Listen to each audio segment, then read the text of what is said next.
Thrive by 5 is presented by Commit to Keiki, working to ensure that Hawaii's youngest children and their families have a brighter start.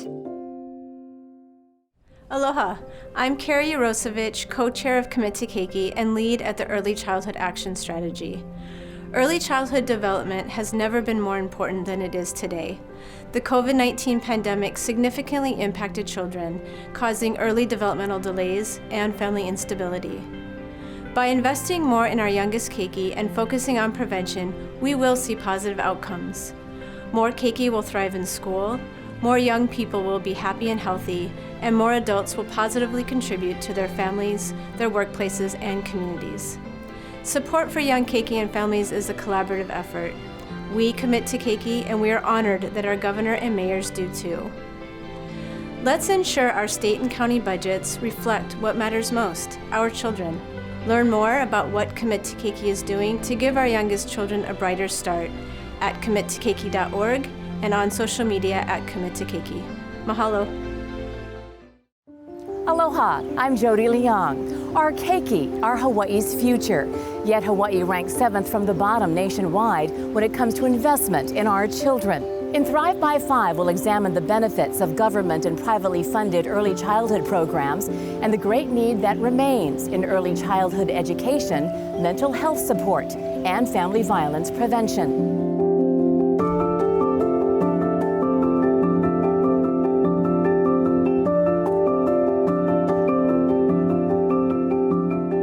Samuel Holy has lived a life of drugs, alcohol, and family violence. All we knew was cracks and lickings. All we knew was getting beaten. I was so lost at 5 years old when I lost my dad to a murder. Holy started using marijuana at 7, was expelled from school, and incarcerated for the first time at 19. From then on, living the life in correction was like a lot better than staying outside. Every time I got into trouble, that's where all my friends was. That's who I wanted to hang out. That's who I wanted to be with, Holy became a father at 23. It was supposed to be a turning point in my life that I'll change and look forward to raising him. But I didn't. As I continued my addiction, I started neglecting my own son. Holy's wife and 6 children stuck by his side through the drugs, the violence, disappearances, and Holy's inability to hold a job. I only held jobs for a matter of months just so I could get a couple good paychecks. My wife, always put up with my outbursts of, not having drugs, or outbursts of, I gotta go and I'll be home soon when I don't come home for days. He calls it his bad cycle, and it lasted 20 years. It was his daughter who stood up to him after the birth of her child that gave Holy the jolt he needed to start the long journey to recovery. Well, as I was holding the baby and she leaned up against my back, she whispered, how's my baby, Dad? I said, she's precious, she's beautiful. And she goes, good, because that's probably the last time you're gonna hold my baby because I don't wanna raise her around you being an addict. And that just blew my mind because I was like, what are you talking about?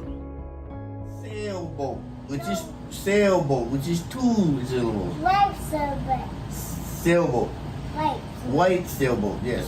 Yeah, and Yes. those are dolphins. And those are dolphins, yes. Holy entered and stuck with his drug rehab and absorbed everything he could at Kane Connection and other support groups. And my thoughts was like, this is my chance to do what I need to do, not only for myself, but for my family. When Sam said he wanted to connect on a one-on-one basis, but also be a part of our parenting classes and our men's groups, I believe that he was sincere, and he is one that has proven that if anybody desires and is willing to put in the work, great things can happen. Kavika Matos is chair of the Hawaii State Commission on Fatherhood and has become Holy's mentor and friend through his recovery, which included extensive discussions on the impact of violence on young children. The trauma that can start to take place while the child is developing, the milestones, the little milestones leading up to year 1, and that's when they're most vulnerable. If a child is under trauma, worried about the family, if the child is experiencing neglect or abuse, especially that time frame of development, there will be an impact, maybe sometimes even setbacks. What happens when the parts of their brain go into a fight or flight state will affect the other parts of our organ. It makes them have to overwork. It does not put them in their learning brain, it puts them more in a survival brain. These are strong predictors for struggle in school. These are children who might not be able to manage their emotions. They might not be able to trust adults that well. And imagine that stress building up over days, months, and years, and the cortisol levels in their brain to address stress reduces their ability to open their minds for learning. There has been a 240% increase in reports of family violence to the Domestic Violence Action Center in the last year, and an urgent need for more investment in an integrated system of support for families with young children. We have families that are suffering from family violence, so child abuse and neglect and intimate partner violence, and oftentimes they're suffering in silence and they don't know where to go and they don't know how to get the support. We just need to make it easier for families to reach out in a confidential way, get the support that they need, and we need to make sure that the support is provided in a way and at a time that works for each family. And we frankly need more specialists in early childhood mental health and family violence prevention. Holy is grateful that he took that first step toward recovery 7 years ago. Because of the trauma that I put them through, because of the fact that they had to live that way in their own home, it was really hard for them to go out in society and just be regular kids and enjoy life. I didn't want to have my kids live in fear or being traumatized by my present. And that's what happened in the past. They're traumatized when they know I'm coming home. They don't know how I would act. They don't know how I would be, if I'll be tired, sleepy, angry, hungry. They didn't know. So they always were on pins and needles. Holy got himself educated in support groups, learned to communicate effectively, and change behaviors that led to violence at home. In this time and age, I think parents need to be their children's first teacher. So parents need to be educated, need to be supported so that we can prevent abuse and neglect as we see today. To encourage families that help is out there is really important, I think, to be non-judgmental, especially if there is generational behaviors that they grew up in and therefore they're raising their children that way. What we need is funding, larger funding on a statewide level to create multiple programs across the state in every county to provide this type of parenting classes. Holy believes these classes saved his life and kept his family together. Wow, I used to, blow up here and I used to do this and do that. I take deep breaths. I step back. I look at the big picture instead of just being tunnel vision, And I'm like, wow, I never thought about it like that. I just go straight from A to 100 to B, you know what I mean? Boom, right there, I'm losing it. Well, now I don't have to. I can think things through. Today, Holy has 10 grandchildren, runs his own business, and serves as a facilitator at treatment centers on Maui. Because of the upbringing I had of lickings and cracks and thought that was the way of life, but now I know it's not. And it's a more beautiful and satisfying to know that I don't have to live this way. Share what you've been through. Share what has happened to you so you can get that off your shoulders. Release those things. If you never release it, you'll be carrying it around forever and taking it out on the innocent. When you find that you can release these things, oh my goodness, the life you can see in front of you are endless. Endless opportunities, endless love, compassion. The ultimate joy is to be loved by someone who really wants to love you back. And the gain of that is priceless. You're not alone. You're not alone. Samuel Holy is one of the lucky ones. He was able to break his years-long cycle of drug and alcohol addiction, incarceration, and family violence. But there are many who are not as fortunate as Samuel, and that is having a devastating impact on Hawaii's Keiki. Whether it's violence in the home, the effects of the pandemic, or other factors, young children are needing more mental health support than ever before. We have 29,000 Keiki under 5 that need mental health supports.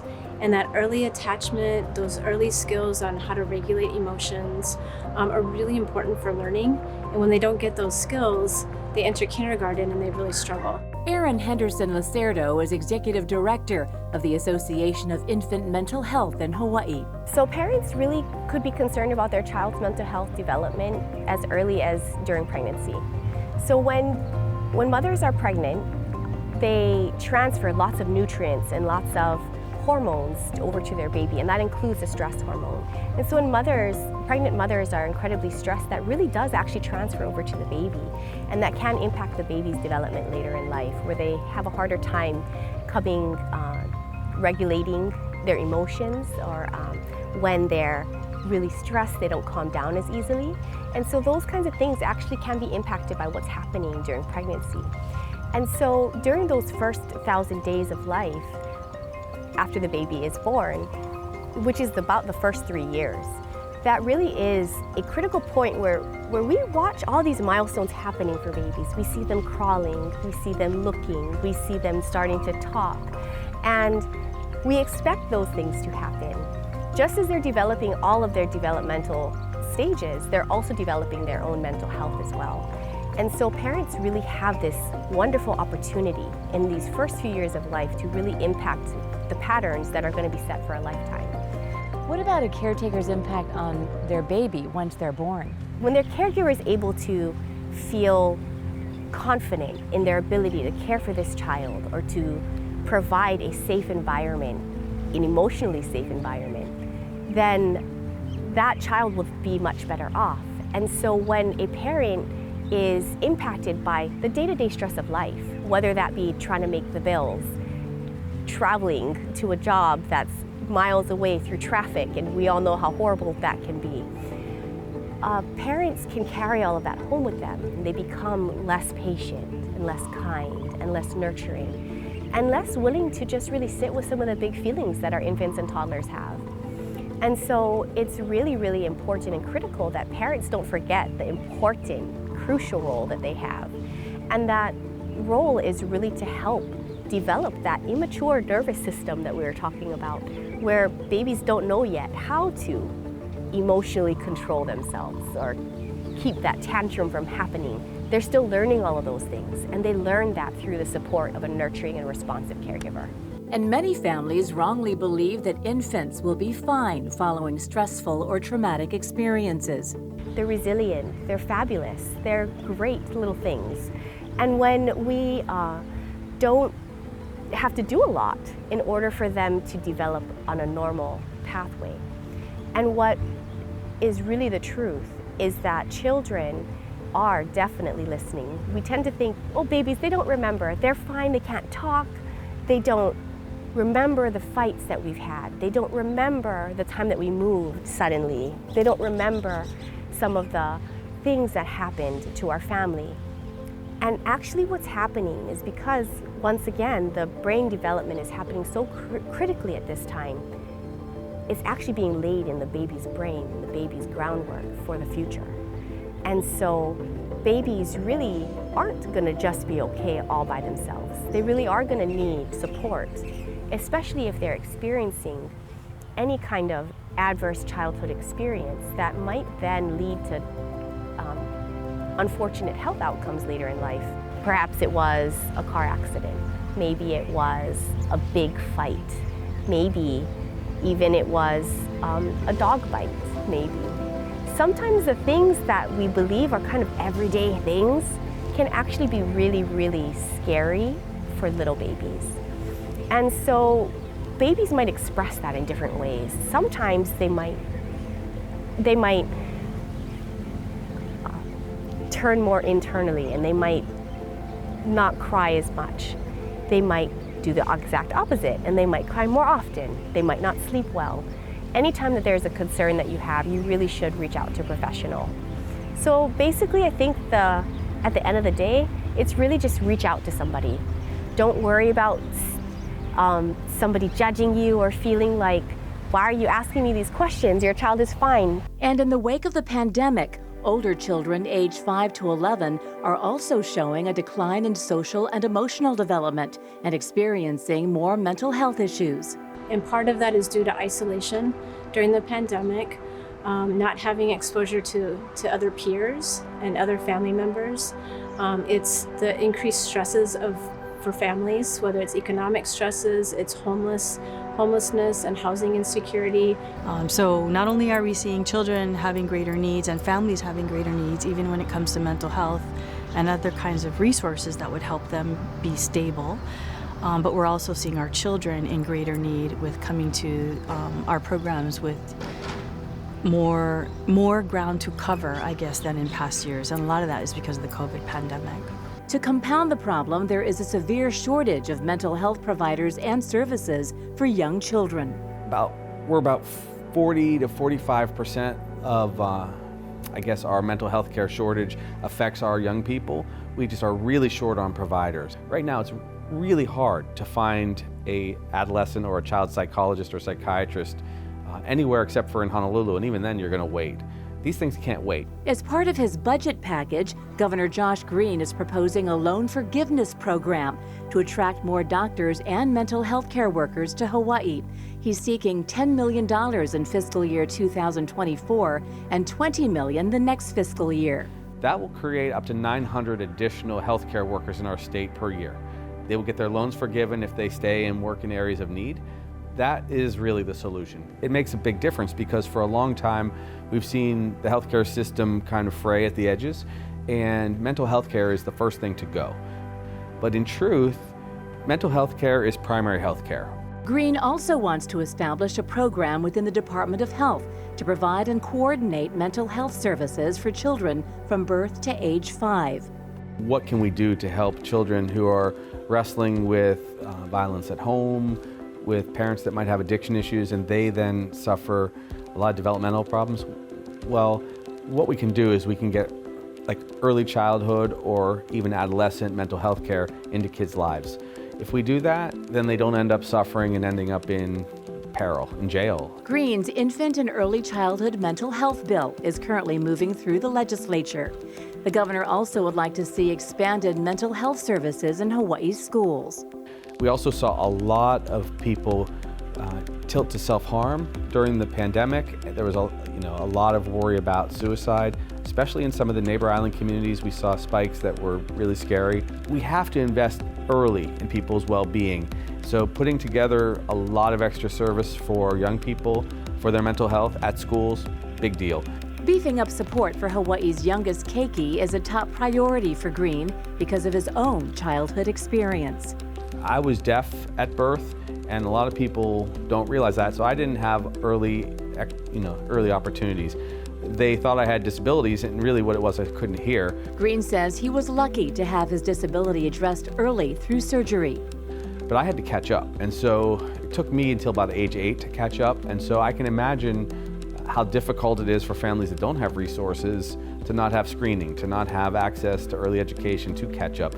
You really will never catch up if you don't have extra support. So for us, mental health supports are foundational for our youngest Keiki to make sure that they have an opportunity to learn in ways that are similar to their peers. Otherwise, they're going to stay behind. Because really, we want to let you know that you aren't alone in your worries and your concerns, that there are lots of children who experience challenges, and that there are lots of parents who really just want the best for their children. And when you want the best for your child, it's okay to ask. It's really okay to ask for some support and for some guidance, and just know that there's people who want to help you. For more information, go to aimhhi.org, aimhigh.org. But childcare and early childhood education are hard to find for thousands of parents across the state. Many parents simply can't afford early childhood support. And that is one reason why Commit to Keiki was created.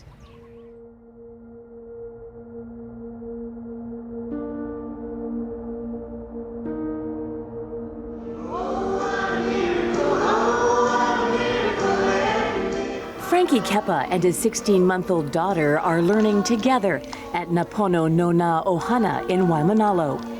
She's excelling in many different areas. The free family education program brings parents together with their children 5 years and under twice a week.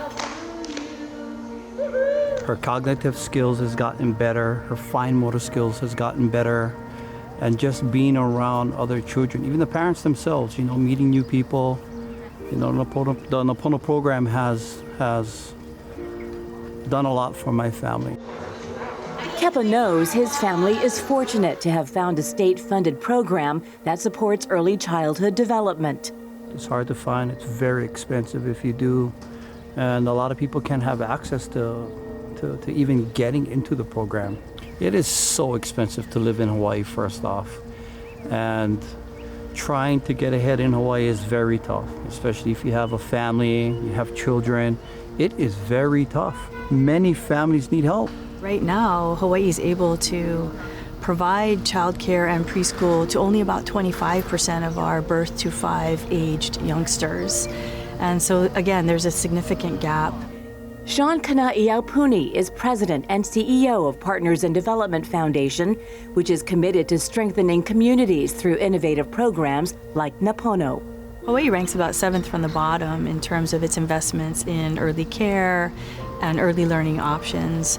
And what we've seen because of a lack of affordable preschool and childcare options is growing developmental delays. When our youngest Keiki don't get the developmental supports, they often don't do well in kindergarten, and then that just compounds as they get older, and very rarely do our Keiki catch up.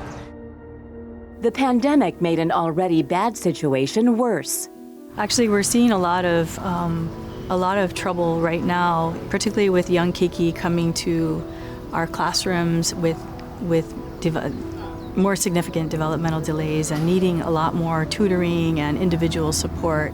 The pandemic also significantly impacted preschool and early childhood programs in Hawaii, with the loss of more than 3,000 spaces once available to children from birth to 5 years old. Right now, we only have enough spaces for about 1 in 5 children, or 1 in 4 children, in fact, in that age range. And even in our program, we've had staffing shortages and decreased enrollment have really plagued our programs during the COVID pandemic. When people can't get back to work, so because of the staffing shortages, when they can't work, all of our early learning programs suffer. So it has a very concerning impact economically, as well as educationally, and in terms of overall health and well-being of our families. So we really need to double down on early developmental education and childcare.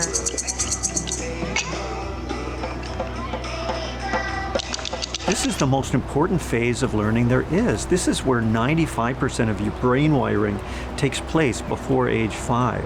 So we have this irony. It's the most important time for children to learn and develop, but it's the least well supported in terms of universal access to this important early learning and care. It's surprising to me that we continue to have to invest in very expensive downstream interventions, where we could be investing on prevention services that would save the state a lot of money. And so we really want to focus in and support education of our youngest Keiki during these really critical formational years. Because our children deserve the most we can provide for them. That early start in life is so important. Enter Commit to Keiki, a nonpartisan collaboration of the government and the private sector, community leaders, businesses, and service providers. Commit to Keiki's goals are really threefold. We want to improve access to high-quality, affordable, accessible childcare and early learning. We want to help to reduce family violence that affects young children so much. And we need to strengthen the system of care for children with mental health issues. We want the priority for early children to move from where it is now, 7th from the bottom among states, to at the very top of the list for every governor and state and county leader. It's very upsetting. I think there's a disconnect between our local values, which we say are Keiki and our families, and our state budget. So what I'd like to see is us close that gap and really make sure that our budget reflects our local values. Imagine if all of our babies that are born in Hawaii start with a bright start and their families are well supported, what that means for our communities, our workplaces, our state at large.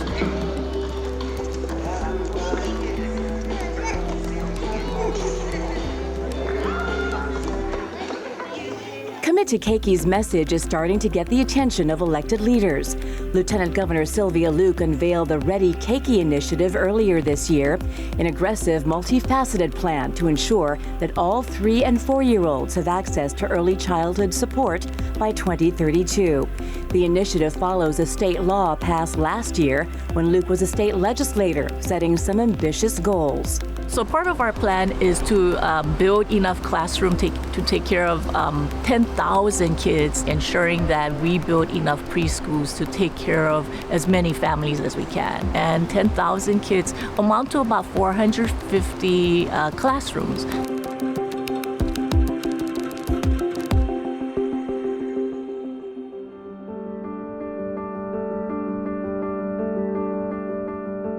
The legislature dedicated $200 million for construction funds to build early learning facilities. The first 11 classrooms are scheduled to open in August. The Department of Education has also dedicated available classrooms at its elementary schools for early learning support. In the meantime, Governor Josh Green is also focusing on children's wellness and harm reduction, proposing tax credits to help lift children out of poverty. Children are living in poverty at record numbers. The Child Independent Tax Credit for families all across our state can make a huge difference. I mean, it's a total game changer to put money back into families who are living near poverty. It's the best single public investment you can make in terms of the return on investment, because children who are provided with these good starts in life do better in school, they're more prepared for the workforce, they earn more, they pay their taxes, and they demand less from our state support system for all kinds of services afterwards. So it's a win-win for everybody. A solid grounding in an early, in a diverse and robust early learning environment and opportunities has great repercussions for the child. It lasts for their lifetime. And it's all that parents like Frankie Keppa wish for their children. We need to guide them and lead them into the right direction, and this is for the future.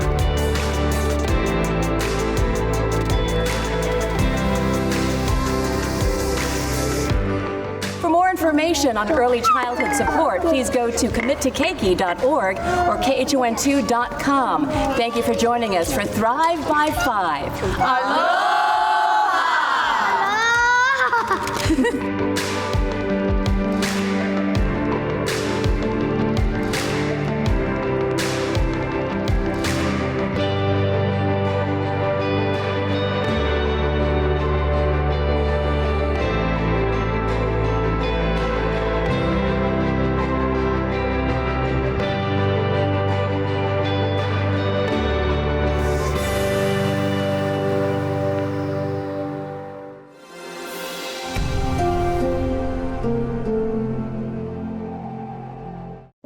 Thrive by 5 is presented by Commit to Keiki, working to ensure that Hawaii's youngest children and their families have a brighter start.